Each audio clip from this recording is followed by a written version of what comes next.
pessoal, boa noite. Deixa eu colocar o fone aqui para ficar melhor o som.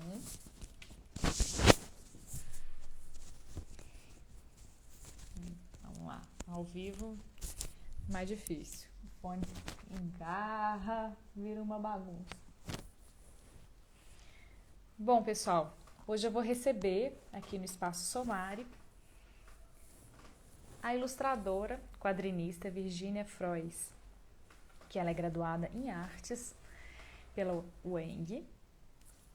Ela é quadrinista, ilustradora, professora de artes, tem vários livros infantis, fez, né, ilustração de vários livros infantis.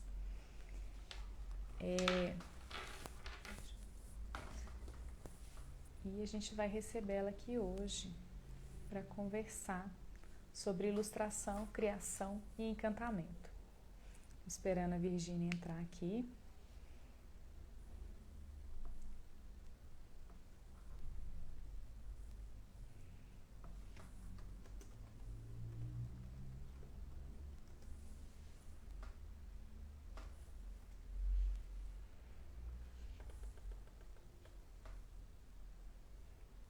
Chama ela.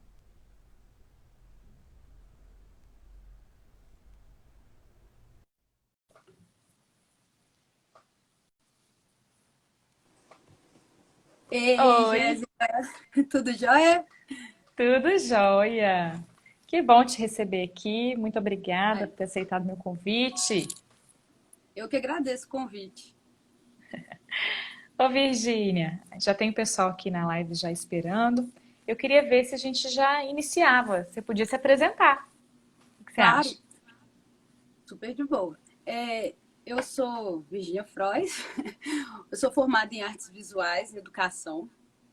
Então, assim, que isso super agregou para a profissão, porque livro infantil está super ligado a essa coisa de entender a educação, o que, que a criança precisa, os objetivos.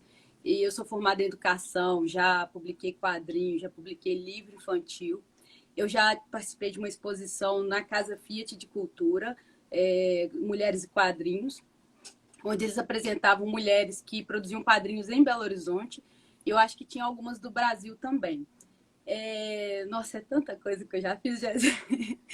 Eu já trabalhei na educação também, eu dei aula de artes em escola pública e também já dei aula de artes em projetos de escola particulares de Belo Horizonte. E nas escolas, nos projetos de arte, nas escolas particulares, era sempre voltado para o quadrinho, porque eu acho que é um universo onde a criança tem muito acesso a muita informação e ele é muito pouco explorado. Às vezes os pais nem sabem que tipo de quadrinho dá para os filhos. Muitas vezes os quadrinhos que nem são para a idade da criança vão parar na mão da criança por ainda ser considerado um material infantil. Então eu tento atuar na minha área com esse cuidado da criança e do jovem receber um quadrinho equivalente para a idade dele, com todo o cuidado que eu posso ter dentro da educação e da área dos quadrinhos. Gente, eu conheço a Virgínia há algum tempo, a gente tem alguns amigos em comum, né? E eu sou Isso. assídua frequentadora de festivais de quadrinho, com livros infantis, Bienal, e sempre via a Virgínia lá, né? Então, tinha muita vontade de convidá-la e aí surgiu a oportunidade. A gente acabou no mês passado, né? Foi o aniversário do Somário, a gente entrevistou a Marismar Ai, que e ótimo. eu recebi um livro da Virgínia, né? Que a Virgínia ilustrou, que é esse aqui. Ah, Até como trouxe, era. deixei ele aqui, que o meu filho adora, adorou, Ai, adora. Então, assim, sou muito fã da Virgínia e sempre quis trazer ela aqui. E aí, hoje a gente vai conversar um pouquinho mais voltado para essa questão da infância. Amanhã é dia do estudante, né? E eu acho que é muito importante a gente trabalhar essas questões da arte, dos quadrinhos, né? Eu sou apaixonada por literatura, eu acho que os quadrinhos é um meio de da gente conquistar a criança muito, ter um acesso, né, à criança muito mais fácil, né? isso. Então, eu acho bacana a gente falar um pouquinho sobre isso. E aí, a E primeira, né? Oi, pode falar. eu ia falar que o mais legal do quadrinho é assim como a ilustração, a imagem e o texto se unem de uma forma tão fluida que você nem percebe que está lendo e visualizando ao mesmo tempo. E tem inúmeras chaves, né? Assim, são portas que você vai abrindo e imaginando. Por quê? O quadrinho, vou até pegar como exemplo meu aqui. Ele tem... Aqui. Eu vou pegar o Trovão, que também é da Cora Editora, e eu fiz em parceria com o Alexandre, que é meu esposo. Aí, quando você Eu está lendo o tinha ele. quadrinho, você completa a imagem. Por exemplo, no primeiro quadro eu tenho o menino, no segundo quadro o cachorrinho.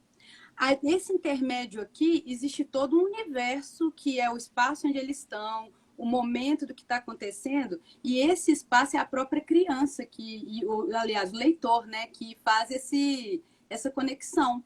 E isso eu acredito que auxilia bastante no processo criativo, porque eu não tenho que dar todas as informações, seja na ilustração ou na leitura. Quem faz essa ponte é o próprio leitor, para poder imaginar onde eles estão exatamente, quais são as outras faces que eles vão estar fazendo naquele intermédio, né, dependendo da fala. E eu acho isso muito importante nessa coisa, quadrinho como literatura, porque ele faz uma ponte muito grande entre imagem e texto que nenhuma outra mídia faz.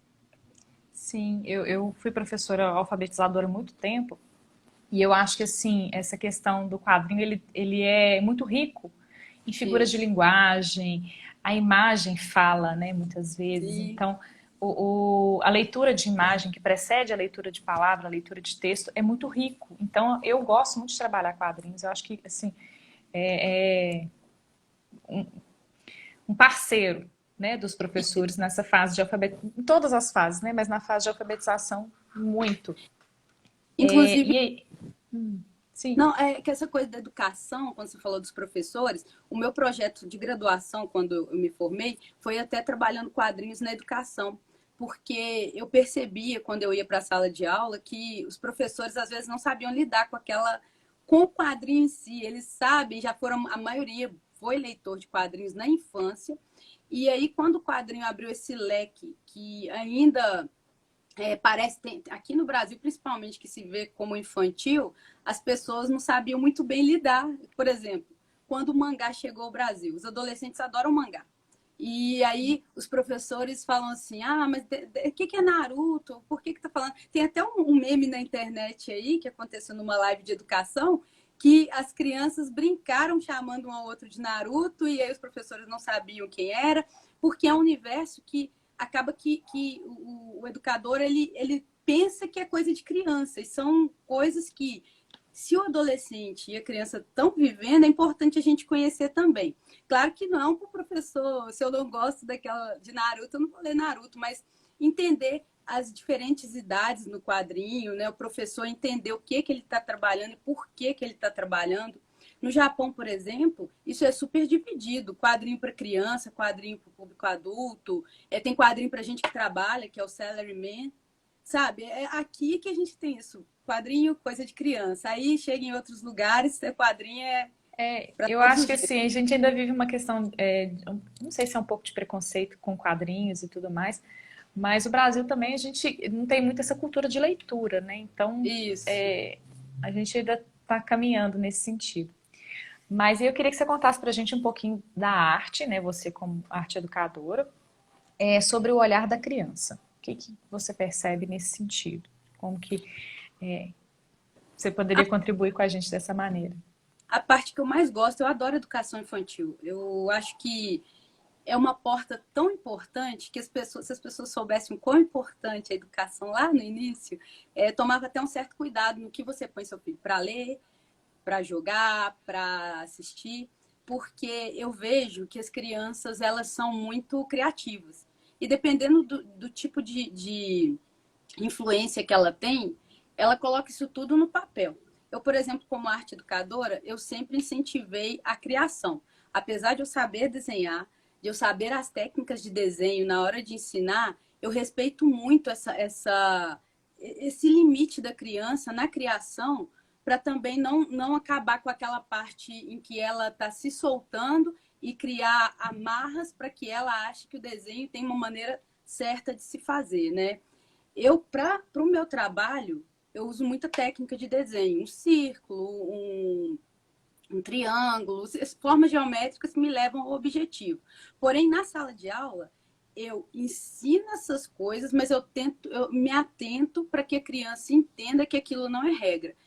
Uma das coisas que, na época em que eu estudava, os professores falavam assim: ah, o céu é azul.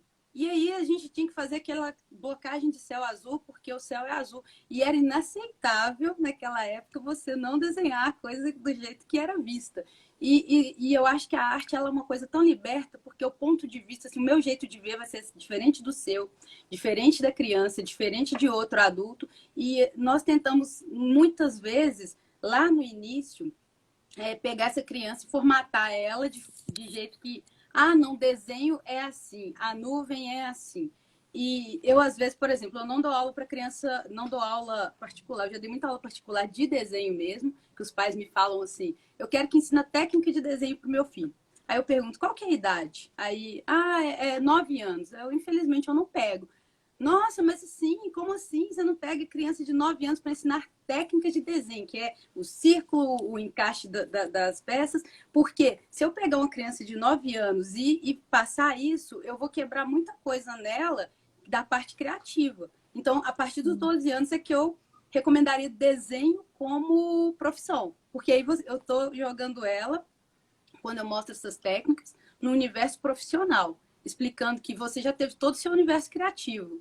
E ainda ela vai ter uma bagagem tão grande se eu respeitar esse universo anterior dela, porque quando ela aprende técnicas de desenho mesmo, ela entende que ela pode usar aquele repertório e agregar com o repertório profissional.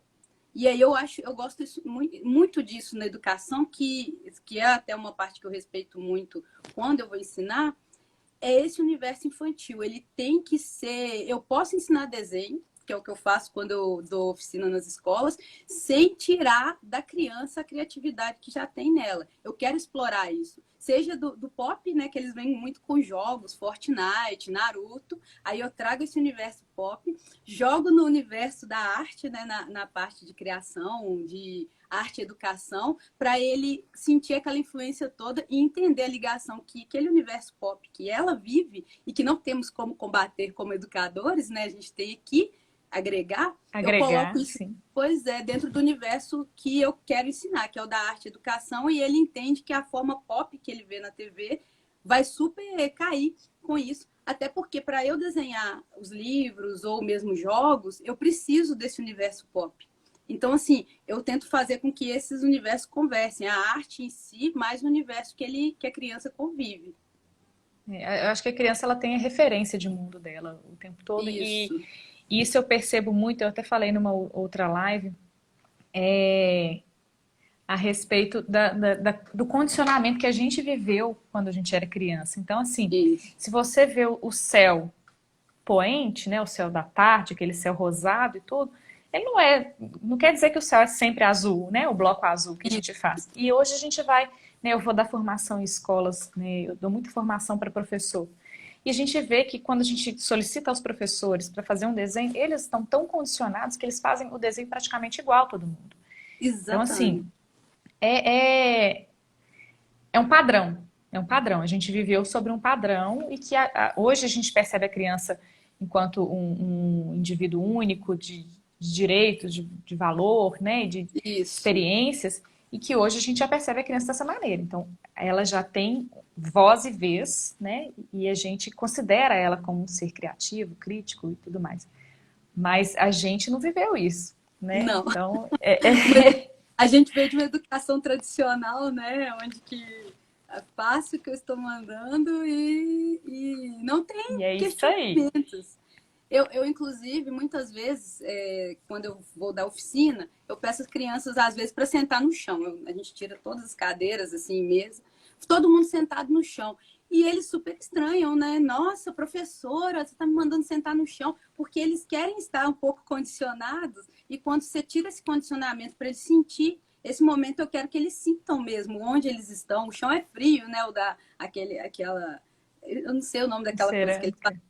cerâmica da escola, ela é muito fria. Então, assim, eles sentem e depois eu vou lá para fora com eles. e trabalhamos no externo, né? E aí eles já sentem outra textura, e aí é outro tipo de coisa que vem no desenho. Eu acho isso incrível, porque principalmente ano passado, ano retrasado, eu dei uma oficina no Colégio Arnaldo, e aí eu fazia isso com os meninos, né? Vamos sentar aqui. Aí depois a gente ia lá para fora, desenhar a perspectiva no Eu não, ambiente. só te cortando, eu não sei a sua experiência de qual idade que foi, mas a gente percebe essa mesma, esse assusta, né, esse estranhamento das crianças até muito pequenininhas até. Sim, Eu- isso é eu- incrível. A idade desses meninos que eu trabalhei, o externo, foi no 8 ou 9 anos, porque eu precisava trabalhar a perspectiva com eles. Só que eu não queria trabalhar a perspectiva, eu trabalhei de forma muito intuitiva e porque eu não queria colocar eles assim, engessar, gente, sair desse ponto de fuga, isso. Eu queria que fosse um pouco mais liberto, que eles sentissem mais o ambiente. E a gente desenhou em sala de aula e eles super, meu Deus, eu tô sentando no chão. E aí depois a gente foi lá para fora e aí eles sentiram outro ambiente. E no final das contas, quando eu estava tentando ensinar a perspectiva, não era em si o ver, eu queria que eles vissem e sentissem mais do que falar sobre pontos de fuga. Porque é importante saber, mas isso aí eu acho que vai chegar uma idade que quando eles toparem de verdade com ponto de fuga, eles vão ficar com raiva. Porque a geometria, essa coisa de você encaixar as peças, pelo menos para mim que sou de humanas, eu ficava super bugada, né? Então eu sempre penso em mim, na minha idade, eu falo, poxa, se eu tivesse 9 anos de idade e alguém me falasse, desenhe a perspectiva da forma correta, atravessando por esse ponto, o que eu ia pensar? Aí eu pego as crianças e falo, sinta, veja. E eles desenham super bem. Inclusive, guardo alguns desenhos dos alunos, né? Aqui eu até não tenho nenhuma disponível, mas você vê o ponto de vista da criança, ele tem uma riqueza mais do que eu não tenho tanta liberdade para desenhar quanto essa criança. Ela está enxergando o mundo como ela está sentindo, em vários sentidos, sabe? Seja no tato, né, que ela está ali no chão e o ponto de vista que ela tem, ou seja, na forma que ela tem de ver. Teve dos episódios em que tinha uma van, assim, de entrega entre as árvores e era incrível o jeito que as crianças desenhavam a van, sabe? Porque elas ficam tentando colocar nas sobreposições. E aí você fica, que legal, né? Porque ela sabe o que ela tem que ver. E isso já é incrível, porque ela está se transformando primeiro, está sentindo, para depois, no futuro, quando ela tiver uma idade que possa aprender a perspectiva de forma mais firme, ela vai falar, poxa, eu primeiro enxerguei, depois eu comecei a aprender como que é isso, de lidar com o desenho técnico, né? Que é muito diferente do desenho artístico, extremamente diferente. Sim. Essa questão da perspectiva é legal porque eu fiz uma vez, assim, tá ligado à arte, lógico, né? Mas eu fiz uma vez um projeto de fotografia com educação infantil, criança de 4, 5 anos. Então, assim, a gente colocava, né, a criança com uma máquina fotográfica na mão e a criança tirava fotos dos ambientes, né, fazendo ali a observação. E o olhar da criança é totalmente diferente, porque a gente olha, né, eu 1,60 m, a criança olha de baixo. Então, o que saiu de foto, assim, da criança tirando foto por baixo da mesa, e assim, fotos incríveis. E eu acho que talvez nesse sentido, né, que da criança perceber o mundo, de ter a perspectiva do ambiente, de fazer a relação, né, do ambiente com o desenho, é totalmente diferente do que Tem a gente enxerga, né? o livro que eu mais gosto, assim, no contexto que eu vivo, assim, é O Pequeno Príncipe, pelo seguinte, tem um momento, todo mundo leu O Pequeno Príncipe na infância e eu continuo assim, amando, eu sei que muita gente ama também, pelo motivo meu é artístico, porque tem um momento que ele fala assim, desenha, ele mostra o desenho dele e o desenho era a serpente que engoliu um elefante. E eu, todo adulto, via um chapéu e eu ficava assim, engraçado, né? A gente vê um chapéu. O que eu avaliava do livro? A gente só vê um chapéu porque nós estamos condicionados. Nós olhamos para aquilo e falamos, não, é um chapéu. Você não espera nem a criança falar. A criança chega com um desenho, olha que chapéu bonito, sabe? Às vezes mesmo você pode ouvir o que a criança tem a dizer antes, que aí você vai ter outra interpretação. Porque a Te dá uma bagagem pista ali do que é também, né? isso. E essa parte do chapéu eu acho tão legal pelo fato de a leitura que o adulto faz, que até hoje é assim, né? Nós adultos costumamos olhar para as coisas e falar assim, ah, é um chapéu, e fim. E aí a criança teve um outro contexto, porque na cabeça infantil um elefante obviamente pode ser engolido por uma cobra, sabe? E na cabeça adulto, nas nossas limitações da idade, não, que isso, impossível. E isso nos quebra a criatividade, porque mesmo adultos poderiam estar sendo mais criativos se estivéssemos mais libertos, né? Sim, é verdade. Ano E a passado. gente perde muito isso, né?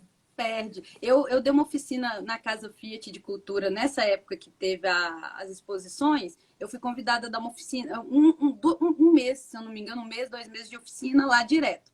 Então eu ia todos os dias e era para todos os públicos, né? E aí as pessoas mais velhas elas ficavam super constrangidas de fazer aula. Elas achavam que era para o público infantil, em nenhum momento falava que era infantil. E aí uma das pessoas que eu dei aula, ele falou assim, qual que é a idade para ter aula? Aí eu falei, a idade que você tiver pode, é de 0 de 6 a 80, era a partir de 6 anos. Aí de 6 a 80, sei lá, 90. Aí ele falou, nossa, mas será que eu posso? E ele ia e vinha, sabe? Porque eu via que, tipo assim, tinha interesse em ter aula, mas ficava pensando, tem ou não? E aí, quando ele teve, ele me falou, o senhor, se não me engano, ele tinha 70 anos. Ele falou assim, é a primeira vez depois dos 12 anos que eu desenho de novo. Porque ele trabalhava numa área de exatas e nunca mais teve que desenhar. E aí eu achei assim, impressionante. Assim, para mim, na Casa Fiat, foi o momento que eu mais experienciei, para mim, como profissional, experienciei um universo de pessoas, assim, porque não foi um público de uma certa idade. E aí eu É, via cada pessoa, eu adorei aquele momento, de verdade, porque cada pessoa que entrou na sala durante esses 2 meses, ela trazia uma experiência diferente, um medo diferente. Criança super desenhava correndo e criava, era quadrinhos, né? Então as crianças enchiam a folha e falavam, professora, me dá mais folha aí. E aí, quando eu chegava no adulto, ele ainda estava na primeira. Por quê? Medo de errar. Morria de medo de eu repreender. E eu não estava ali para repreender ninguém, né? Mas eles estavam com medo de eu repreender eles e falar, não, desenho feio. E aí, porque a gente ouvia isso, seu desenho é é, feio. E o adulto vem dessa bagagem de desenho, entre aspas, feio, então eles ficavam com medo de eu julgar. E eu nunca julgando, né? Aí, quando eu fazia uma apreciação, assim, que era 1 hora de aula por turma, e aí eu deixava uns minutos finais para ter apreciação. Aí eu levantava o desenho e falava, então que a pessoa quis contar. Aí os adultos falavam, nossa, professora, você está falando que meu desenho feio assim tá bonito? Aí eu explicava o que é a bagagem, o que é bonito e feio, que é ponto de vista. Então, assim, às vezes você fica feio, feio, feio, você se trava tanto que tudo que você faz com travas, com medo. E isso vai para a vida adulta, né? Tipo assim, sim. segue. Mas é legal essa questão nossa, de uma pessoa chegar para você. A última vez que eu desenhei foi. Eu tinha 12 anos, poxa. Eu Isso. aprendi com a caixa do Lego. Meu filho tem muito Lego, ele gosta muito de Lego. Então, na caixa do Lego vem assim, para crianças de 4 a 99 anos. E eu uso isso pra vida agora. Até bilhete de escola eu mando assim. Mas Aqui, uhum, teve pode umas falar. perguntas aqui, mas pode ir falando que eu vou procurando as perguntas aqui. Esse que você falou do moço que não desenhava desde os 12 foi a coisa que mais me impressionou. Eu acredito que tivessem muito mais pessoas com essa situação, só que ele foi o que me contou, Te porque eu sei falou, que as né? pessoas param de desenhar num certo momento e falam comigo, a maioria fala, eu não sei desenhar, eu não sei mais desenhar. Você sabe desenhar. Aliás, a primeira, você como educadora também sabe, a primeira forma de expressão do ser humano antes da escrita é o desenho. E aí O todo mundo desenho fala, precede a pois é. escrita. E todo É mundo a não sabe. garatuja, é a partir do desenho que a criança desenvolve a escrita. Não E existe ninguém ensina. escrita, né, de, Sim, né, sem experiência antes do desenho. Tanto que a exatamente. escrita vem do desenho, né? Se a gente for estudar história, né, da E escrita e simbolismo. tudo, do desenho das letras, tudo vem a partir do desenho. Só quem. Estão elogiando sua camisa é Ai, maravilhosa. obrigada. Sou fã, eu sou muito fã do Simpson, gente. Função terapêutica das histórias infantis também, teve um comentário aqui legal. Muitos colegas seus aqui.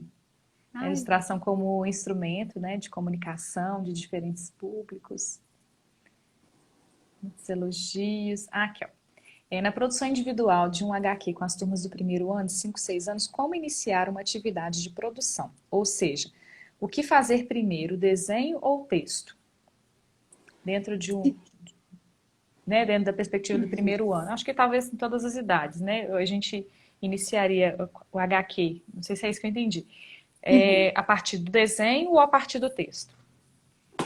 Ó, O que quando que eu você me trabalho fala? com crianças muito pequenas, é difícil você pedir uma produção de texto muito complexa para uma criança, né? Eu deixo ela ser bem criativa na parte da arte, tá, gente? Que eu sei que os professores que precisam trabalhar o português vai ter que dar um enfoque maior na parte da escrita. Mas na parte da Uhum, arte, tem quadrinhos que podem ser quadrinhos mudos, que eles podem contar só a partir da imagem, e que são mais difíceis de fazer até do que o quadrinho que se une escrita à imagem, sim, porque o sim. quadrinho mudo, ele depende muito da bagagem do espectador. O que eu estou contando Uhum, tem que ser coerente com o que você tem como bagagem para o que eu estou contando. E aí uhum. é um pouco mais difícil de contar, o que eu acho que as crianças mandam super bem, é incrível. Nós adultos vamos contar o quadrinho sem diálogo, você fica assim, poxa, o que eu falo não falando? E a criança, ela se Uhum. expressa muito bem, só com quadros, e ela consegue fazer as conexões. Eu Eu começaria não com sei, quadrinho mudo talvez teria que linkar ali a questão do cenário com as expressões, alguma coisa nesse sentido ou não? isso, o trabalho fica muito por conta das expressões, da narrativa mesmo, do que está acontecendo naquela cena, para ser linkado o que está acontecendo com a próxima. E aí você pode trabalhar um quadrinho onde a criança não use, por enquanto, a escrita. Eu já usei, já fiz isso. E aí depois você pede ela para descrever o que ela estava tentando colocar ali em quadrinho. Com criança pequena, eu não uso muito texto, como eu falei na parte das artes, tá, gente? Eu não uso muito texto, porque eu sinto que a criança, às vezes, ela vai perder muito tempo escrevendo. E o dia que eu trabalhei com escrita com os meninos, eu trabalhei com 9 anos, eles ficaram tanto tempo ali para escrever, porque eu não sei se tem uma cobrança muito grande em estar correto o texto, tal, ali naquela idade menor, que eles ficaram um tempão para escrever e acabaram não conseguindo produzir. Mas no mas quando eu pedia para poder deixar fluir e eles faziam junto, né, já escrevendo, desenhando, foi super tranquilo, porque os meninos conseguiam fazer com que a história fluísse. Teve uns que escreviam até nos cantos assim. Teve um aluno que eu tive que eu achei fantástico, ele fez um quadrinho sem balão, porque o balão é opcional. Se eu não me engano, a partir de 1927 que o balão foi introduzido nas histórias em quadrinhos, porque isso define quem fala, tal. Antes disso, com o Yellow Kid, que foi um quadrinho que foi um dos primeiros a ser impresso, né? Ficavam soltos assim as falas. E aí o menino escreveu assim, para lá, para cá, no meio. E eu achei tão incrível, porque eu não. Ele tinha aprendido as técnicas de narrativa, quem fala, o porquê do balão, e balão de pensamento e tal, mas ele quis colocar essa coisa mais solta. E eu deixo essa criatividade rolar mesmo. Eu ensino, mas eu trago para o menino me mostrar também o que ele quer passar. Porque se eu falar, quadrinho é dentro de balão, eu vou estar mentindo. Não é todo quadrinho que é dentro de um balão. Claro que o balão facilita a leitura, mas como expressão artística, o autor pode falar, eu gostaria de escrever fora do balão. Eu gostaria que até isso é uma forma de se expressar, né? Às vezes, por exemplo, se eu tiver com os meus pensamentos soltos, eu estou com um personagem onde os pensamentos estão soltos, eu posso querer traduzir isso em pensamentos jogados no quadrado, né, no quadrinho. Uhum. E aí, se você põe dentro de um balão, você está mostrando organização. E fora do balão, você já está mostrando que seu personagem é desorganizado, assim, a mente dele está um pouco confusa, você já está contando algo sobre o personagem. E aí, com as Sim. crianças pequenas, eu deixo essa liberdade, porque quando você fala tudo que você fala tem que fazer desse jeito, ele vai entender como obrigação e vai usar muito pouco do que ele tem de criativo ali. Porque você já está criando barreiras, né? Eu tento, por exemplo, uma aula de português. Eu não, gente, é igual eu falei, eu sou professora de artes, formação em artes, então a minha vibe vai para lá, pro lado artístico. Mas eu sempre falo, cria, e aí o menino me traz palavras, né? Só um ou outro que vem com o quadrinho sem palavras, e quando eu pergunto, eles falam, porque eu não quis, assim, que ele ainda está formando a mente criativa, ele não tem uma explicação teórica sobre aquilo, óbvio, né? Mas eu acho que a liberdade de expressão é o principal para as crianças. Assim, eu não obrigaria um menino de 5 ou 6 anos a fazer do jeito que eu acho que é certo. Ensina e fala, vamos, deixa fluir, menino, que eu acho que vai funcionar muito E vai melhor. funcionar. Eu acho que uma dica legal para a gente, né? Eu que trabalhei com essa idade de 5, 6 Uhum. anos, é interessante assim, quando eu trabalhava, eu trazia figuras de linguagem, trazia ali. Agora fugiu a palavra, mas quando a gente coloca. Faz a sonoplastia, né? Eu esqueci. Onomatopeia. Onomatopeia, isso. A Isso. gente faz as onomatopeias e tudo. E outras coisas que eu fazia muito. Eu trazia, às vezes, as imagens, recortava gibi, trazia as imagens e pedia eles para fazer a fala, né? Colocar a fala daquele momento ali. E em outros momentos eu fazia o contrário. Eu trazia a fala e pedia eles para fazer a ilustração.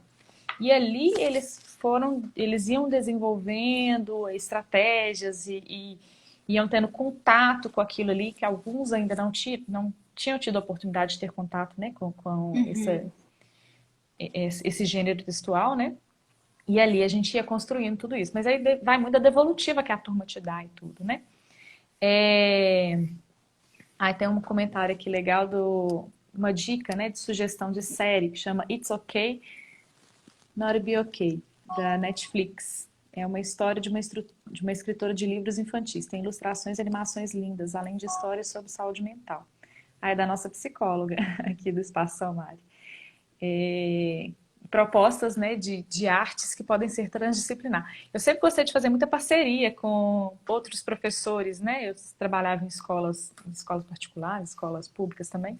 Então, eu fazia parceria com o professor de música, eu catava ali o professor de educação física, o professor de arte e fazia esse tipo de transdisciplinaridade. Isso é bacana demais com a arte e literatura também, né? Eu já fiz uma atividade com entre disciplinas com educação física, onde os meninos tiveram que criar uma logomarca. E aí foi Ah, legal. incrível. Eles estavam abrindo uma empresa, né, assim, Aham. para fornecer algum tipo de serviço de esporte. E aí foi legal trabalhar isso com a arte, porque deixava fluir, né? Eles tinham que saber o que, que era necessário para o esporte, que ia ajudar, que está muito dentro da arte também, que é o design, né? Às vezes as pessoas pensam que design está lá vivendo aquém do processo artístico, só que o design está na nossa vida. Então, às vezes a gente, o cara que produz um tênis, ele não tem a ver com arte. Tem porque não só o que a gente vai ver, mas ele também tem que entender que tipo de produto ele está vendendo, né? Que a arte está toda na nossa vida em vários sentidos. É muito incrível Sim, isso. é Não só verdade. quando fala-se arte, você pensa logo em quadro, exposição, galeria, e se você abrir os olhos ao seu redor, a arte está para todo lado. A arte está no design, a arte está na música, que nem você falou. Por isso que é tão importante ter essa conexão entre as disciplinas, porque a arte não é só obra de arte, né? Bom, e A vou te arte, falar ela... que se eu não era a única, eu era uma das únicas que faziam isso na escola que eu trabalhei. Era raridade. As pessoas não... Eu acho que os professores não são muito multiplicadores, assim, não gostam de agregar muito. Acho que tem um pouco de. Gosto de ter aquele conhecimento, aquele negócio só para eles, né? Então, não vou entrar E, nesses assuntos, não, mas eu acho que a gente tem que e ser as coisas... mais. Conhecimento é do Quando mundo, poxa. Exatamente. Quando você quer ser criativo com o aluno, dá muito trabalho. Você sabe que os professores aí todos vão saber que dá muito trabalho. Teve uma vez que a gente foi trabalhar, muito professor de arte, alguns, né, não generalizando, óbvio, eles não gostam de trabalhar a tinta porque tinta dá sujeira. Menino não pode sujar, eu nunca vi isso na minha vida. Quando eu vou trabalhar artes, eles falam assim, Puxa ó, vida. pode pôr, mas não deixa o menino sujar. Já vi Aí professor até pagar o uniforme para pai, porque. sabe? Aí eu falo assim, pai, é sério, pais, se você fala pro seu filho não se sujar, você tá interrompendo muito do processo criativo dele. Porque ele vai se sujar, sabe? E aí teve uma oficina que eu dei uma vez, e foi até num projeto, e a gente lotou a sala de jornal, porque já que não pode sujar, a sala ficou totalmente coberta, porque os meninos fizeram o que eles quiseram, sabe? Eles pintaram, eram máscaras, eles iam pintar máscaras esqueci o nome daquela técnica que põe jornal com a cola, papel machê, Papel machê, isso. que eles É fizeram papel machê. máscaras. A gente fez num balão, né? Tem aquele processo, Uhum. o processo da paciência, se trabalha com a criança naquele Oh, momento, né? Porque você tem que esperar secar, e o menino é ansioso. Aí a gente é. fez as máscaras. E no dia seguinte era o dia da pintura. Então, quando eles foram pintar, a única coisa que a equipe que eu trabalhei, que a equipe do projeto fez foi tampar o lugar inteiro com o jornal. Tipo assim, vamos deixar criar, mas já sabe que vai sujar. E pedimos para os meninos virem com a roupa velha, porque os pais têm isso, né? O menino vai sujar a roupa. É impossível Ó, fazer só se como. fica pelado, porque não tem jeito. Porque avental, Exatamente. eles enfiam a mão assim por dentro do avental e limpa. A Nossa, blusa, né, se molhar, né, tem escola que pede blusa. Se molhar de tinta, vai vazar do outro lado. É pois é. tecido, Eu né? O fico. negócio não é impermeável. E nem a Então, criança pode ser limitada. Eu fico triste quando a primeira coisa que eu ouço aqui pode dar sim tinta, mas não pode sujar. Aí eu falo, nossa, não, como que eu vou fazer isso? Porque não é o professor que vai falar não se suje. Isso já é uma limitação. Então você tem que falar com a criança, crie. Ela vai se sujar, mas ela vai estar sendo muito criativa. E isso é sim, a consequência. Sujeira vai ser só a consequência do seu filho chegar assim, cheio de ideias em casa. é verdade. E falando um pouquinho da questão do desenvolvimento da criança menor, né? A questão do desenho da figura humana, né? E desse processo de aquisição, né? Da linguagem, né? Do desenho e tudo. Eu acho que assim seria interessante se a gente falasse um pouquinho sobre esse processo de desenvolvimento mesmo, de como que a criança bem pequenininha, ela faz o esboço da figura humana e como que a gente deve observar essas questões e estimular para que isso seja desenvolvido. A criança ela começa a se reconhecer muito cedo, né? E se representar da forma que ela entende que ela é. Muitas vezes as crianças desenham faltando metade do corpo, porque ela está se enxergando. E por isso que é uma das coisas que eu tomo muito cuidado é de a criança não ter uma informação de desenho técnico quando ainda não está apta a aprender. E eu falo apta, não é que ela não consiga aprender, é óbvio que todo mundo consegue aprender as Sim. técnicas sendo ensinadas. Porém, a criança menor, ela precisa primeiro sentir quem ela é. Ela vai se descobrir através das garatujas, do desenho infantil, e depois que ela se descobre, é que você começa a pensar em como os processos podem ir avançando, né, nessa descoberta e como o professor pode auxiliar essa descoberta. Porque no nosso processo de ilustrador mesmo, a mão é a coisa mais difícil de desenhar.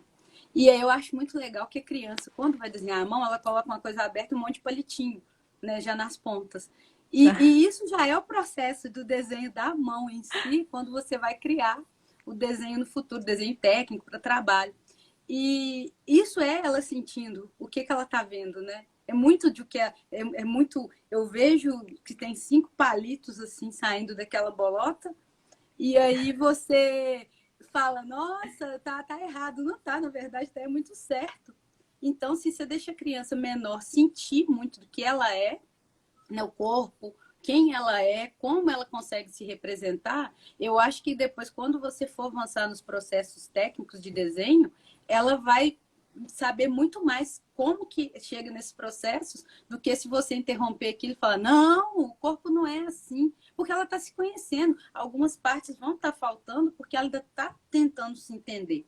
Muitas vezes, quando eu ensino o desenho do rosto para os meninos mais velhos, né, 9, 10 anos, a primeira coisa que eu ensino é o rosto simples, assim, sem muita técnica, só os alinhamentos pela simetria. E aí nossas orelhas, elas são os pontos de partida, né? Elas são alinhadas, todas as orelhinhas alinhadas com mais ou menos com a base do nariz. E aí eles desenham super tranquilo, assim, antes de eu falar, que eu não chego jogando isso, desenho alinhado, simetria. Eu peço para fazer um desenho. E todo mundo desenha certo a orelha, porque eles entendem, eles estão se enxergando, nossa, isso aqui mais ou menos é aqui. Quando eu vou lá para o quadro ensinar técnica de desenho, aí todo mundo erra a orelha. A orelha sai aqui, a orelha sai aqui. E aí eu fico impressionada com isso, porque eu vejo que essa trava que antes ele não tinha, Eu venho. Antes eu não tinha, ele não tinha essa informação. Ele está desenhando porque ele se conhece. Ele desenha desde os 3 anos de idade, desde, até muito antes, né? Mas quando está lá para os 3, É. 4 anos, ele já começa a se reconhecer. E E aí eu colocar falo, significado também no desenho, né? exatamente. Aí ele põe essa coisa o tempo todo. Quando você topa com um professor de desenho, e aí eu falo, não, tem simetria. Aí abre a cabeça, como assim simetria? Aí ele acha que a orelha que estava desenhando antes estava errada, né? E eu sempre pego os desenhos, eu peço para desenhar no verso da mesma folha, né? Eu não falo o objetivo final, a gente fala, desenha uma cabeça. Aí a criança lá desenha a cabeça que ela entende. Aí eu falo, agora vocês vão virar a folha, eu ensino a técnica de desenhar a cabeça, desenha de novo a cabeça. E aí eles ficam assim, né? Porque eles antes tinham uma forma de ver a cabeça. E depois que eu ensino, eles ficam, poxa, quer dizer que eu tenho que prestar atenção na simetria? Quer dizer que minha orelha é alinhada com a outra? Antes não Sim. era. É muito incrível isso, Jéssica. Eu acho assim, que por isso que eu fico tão. Eu bato tanto na tecla de você tem que deixar a criança ser criativa. Porque depois que você ensina, ela não vai esquecer, ainda vai criar uma trava, porque ela vai achar que estava errando. Ela não estava errando, só que ela vai, nossa, quer dizer que eu desenhava antes, era errado. Não, não era errado, era o jeito que você se sentia, se via, Sim. se percebia. E isso que eu acho incrível no desenho, assim, a criança se Crianças bem perceber primeiro. pequenininhas, crianças bem pequenininhas, é legal a gente colocar o espelhinho, sabe aqueles espelhinhos de banheiro? Colocar na frente Sim, assim e fazer o autorretrato. É muito engraçado. é E muito, e é assim, é divertido. sensacional. A experiência é sensacional. Tem uma pergunta aqui, Virgínia, tem um comentário aqui muito legal. De repente, as aulas de artes podem ser de personalização dos uniformes. Vão customizar o uniforme na aula de... Acho que da Nossa, educação infantil, ó, seria sensacional. É, tem uma pergunta sobre se você já trabalhou, né, com artes, né? Com arte. Eu falo errado, eu acho. É arte, né? Com arte, com crianças, com pessoas, né, com algum transtorno de desenvolvimento, algum transtorno mental, psicológico, né? eu já trabalhei com aluno. Antes, Jéssica, eu vou só agradecer o pessoal, que os amigos que estão elogiando, todo mundo. Eu fico muito feliz que eles estejam acompanhando a live. E eu já trabalhei com uma criança que ela tinha TDAH. E até não foi informado antes era aula particular, né?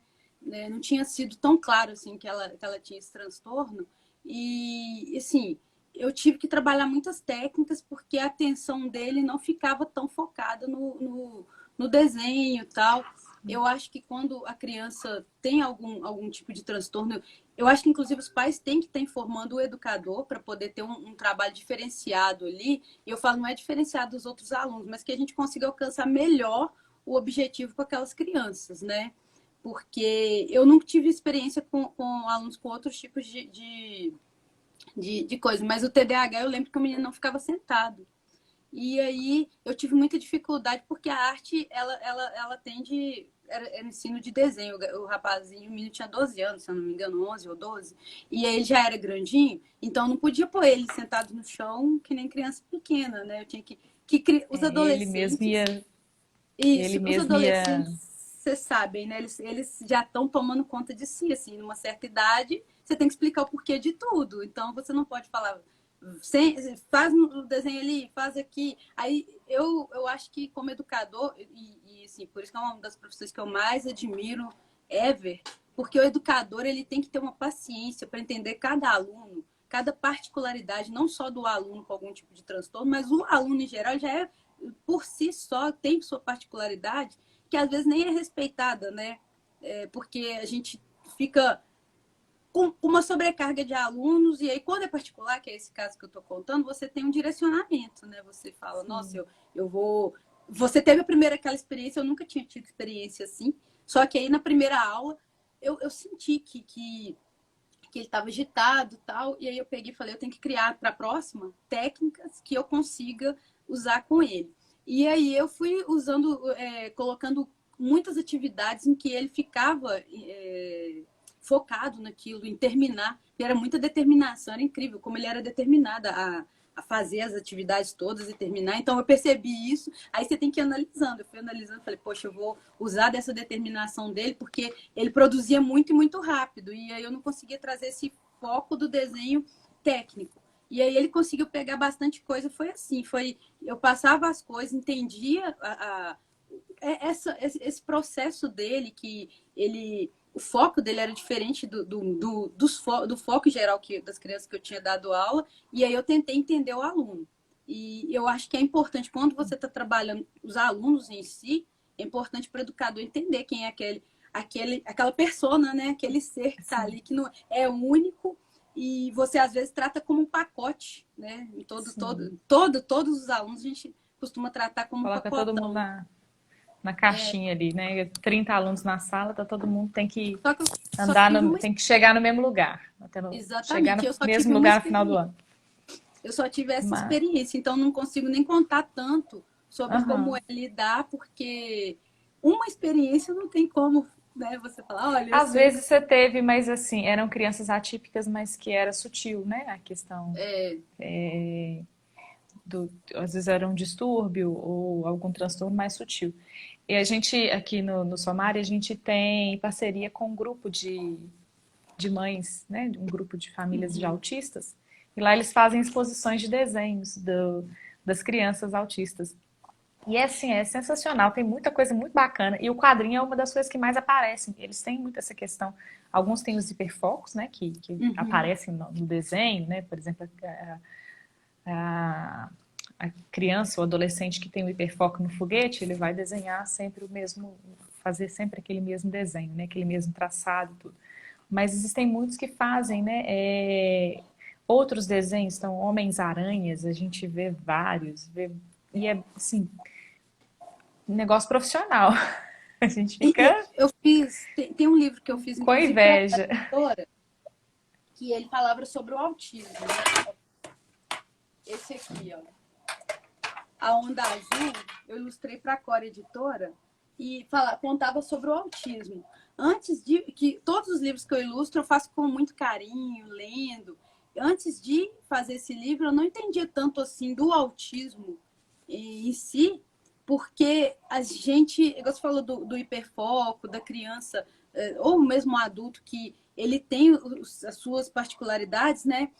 Quando eu foi ter sessão de autógrafos desse livro, tinha outras crianças com autismo, além do menino, o qual o Bernardo, né, que é o menino pelo qual a gente conta a história, ele é autista. E aí você via assim como era diferente, assim, as crianças elas têm uma particularidade. Um dos meninos eu fui assinar o livro e aí a caneta borrou, a caneta que eu levei tinha borrado, e aí ele ficou super triste de eu ter errado no livro, e para mim era normal, sabe? Eu fiquei, poxa, né? Acontece, minha mão esbarrou. Só que aí depois, hoje eu fico pensando, porque a gente às vezes não fica vendo quão aquilo era ruim para ele, porque era uma coisa que ele queria guardar.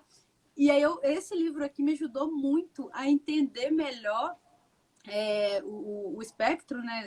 Gente, se eu estiver falando alguma coisa errada, me Não, até perdoe. agora não falou nada fora Porque do contexto.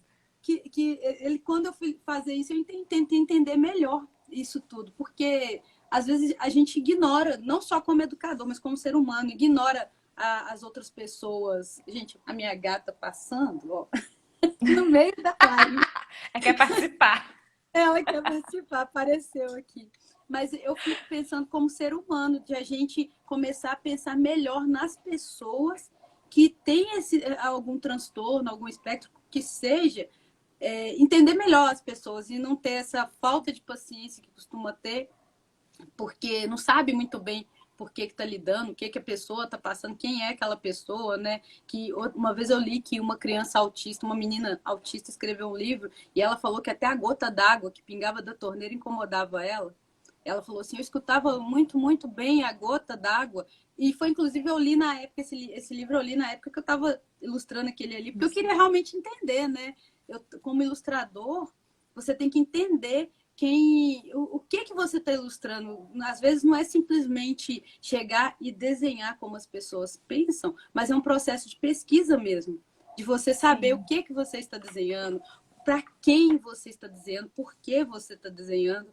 Às vezes as pessoas chamam, falam assim, você só desenha, não? Nossa, o desenho é um processo complexo, é pesquisa, é você entender. Você está dizendo um livro sobre o autismo, então, assim, é mais, muito mais, abrange muito mais do que só ilustrar.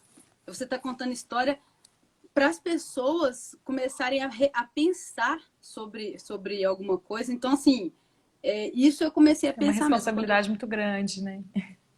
Não é como as pessoas pensam, não é só desenhar, é uma responsabilidade enorme mesmo. É verdade.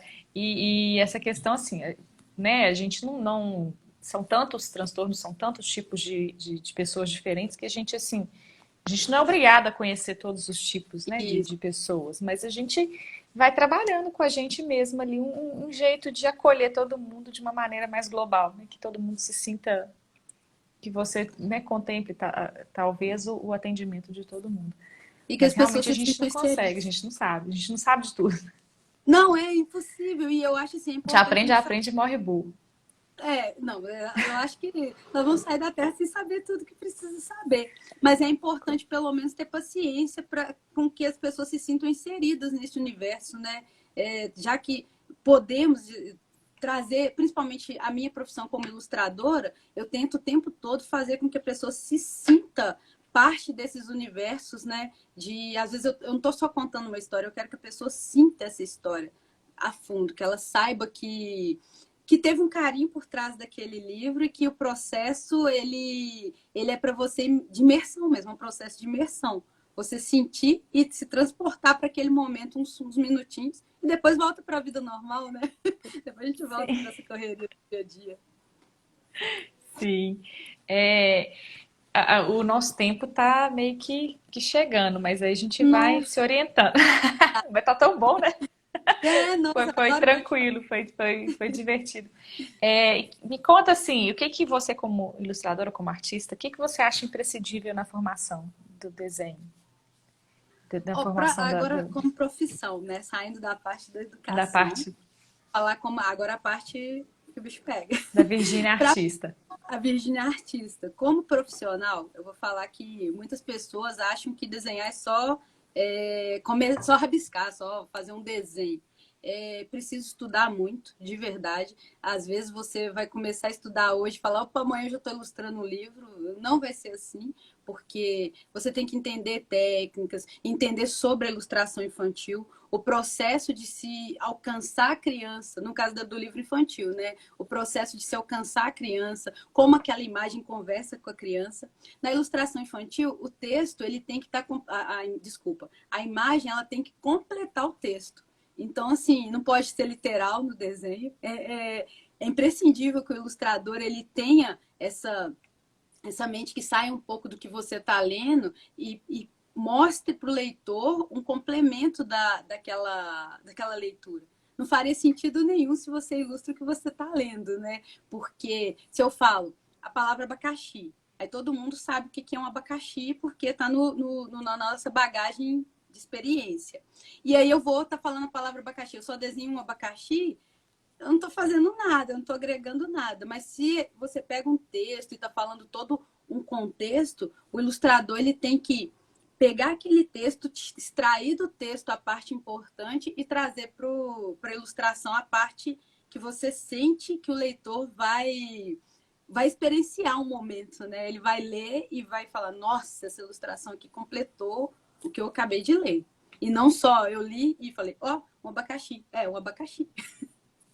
Sabe? É muito mais completo. É verdade.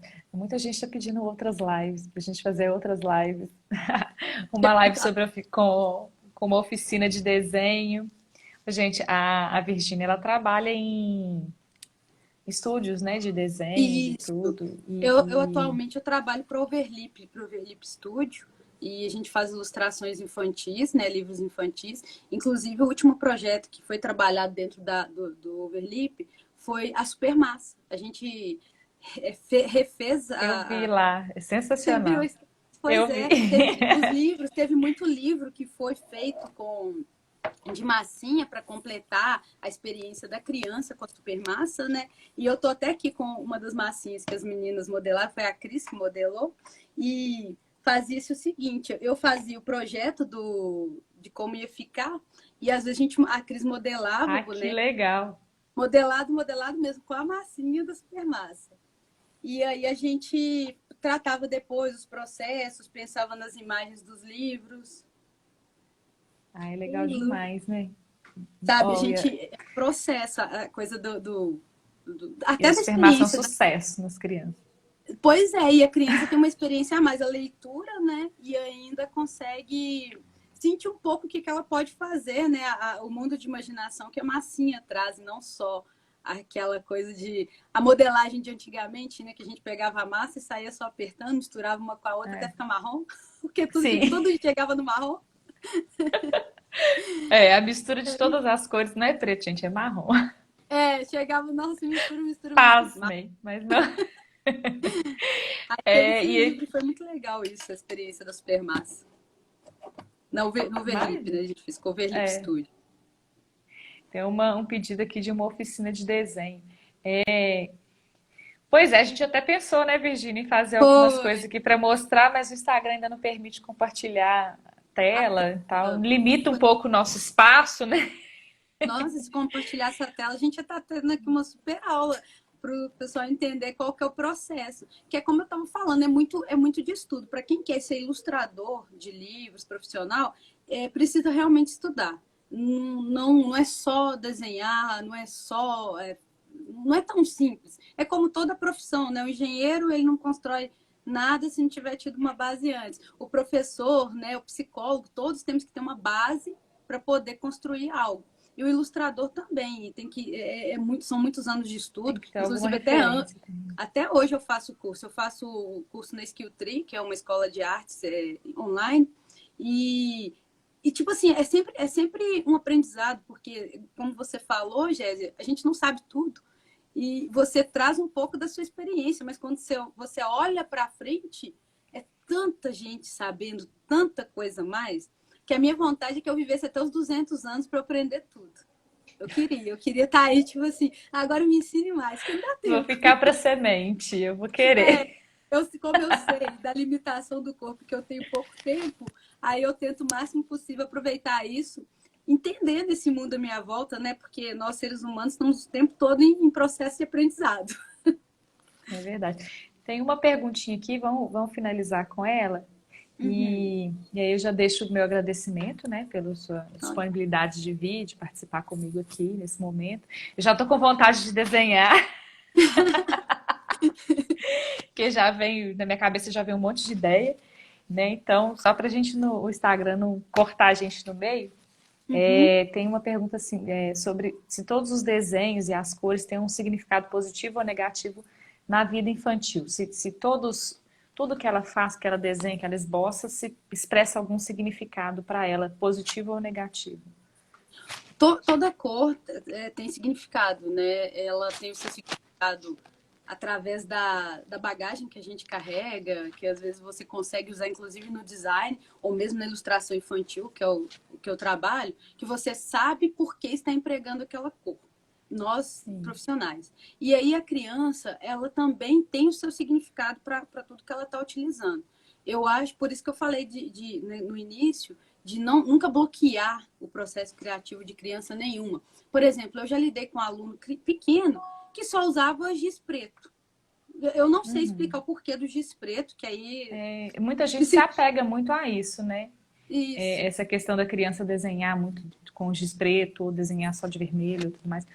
E eu vou dar um exemplo que eu sei, às vezes, eu já até devo ter falado isso aqui, mas na parte da psicologia, né, na parte da psicopedagogia, eu tinha um aluno que ele desenhava de preto e vermelho, preto e vermelho, preto e vermelho, preto e vermelho. Um dia eu cheguei para ele e perguntei, o que você está desenhando? Me conta aqui seu desenho e tal. Ué, professora, lá em casa a gente toma muita Coca-Cola. Eu disse, Adorei. então tá bom, né? Nossa, isso é muito legal, porque você viu a experiência que o menino tinha. Às vezes, a gente, como educador, o profissional da área, quer um significado tão profundo para aquilo que no final era Coca-Cola, né? O menino todo dia topava com a garrafa preto e vermelho. E era pequenininho, bem pequenininho. Mas assim, o desenho ele realmente é uma ferramenta, né, de avaliação emocional, como a minha amiga aqui está falando, comportamental e tudo mais. Mas a gente não pode se apegar sempre a isso, não, porque tem muito Não. mais além disso. Eu acho que o Instagram vai cortar a gente 32 Ai, meu Deus. segundos. Ai, meu Deus. Eu queria. Virgínia, muito obrigada. Vamos continuar esse papo depois?